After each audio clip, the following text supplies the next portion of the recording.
run for climate resilience.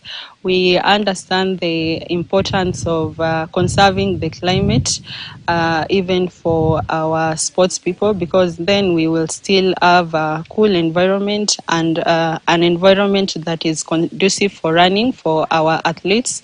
So our athletes will be taking this initiative going forward with partnership with other like-minded partners like Climate Minders and Parklands and our other partners who want to do conservation or who want to do, they want to go with us the long way in terms of realizing the climate change and climate conservation.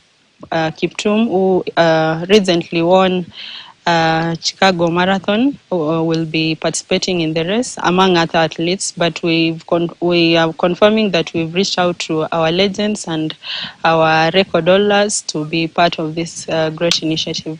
So I know this race will motivate a lot of athletes. As we know,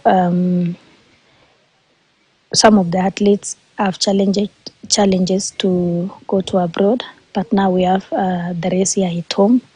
You are just sleeping and training, then you come and just go to the starting line and run the event.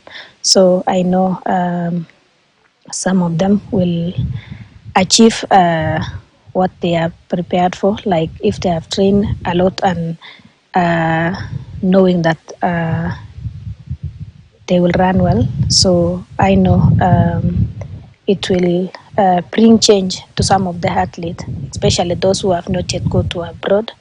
Maybe this race will change their lives. Now we get to some international football news, and it's all about the Europa League. And Liverpool suffered their first loss in the Europa League this season, going down 3-2 to Toulouse.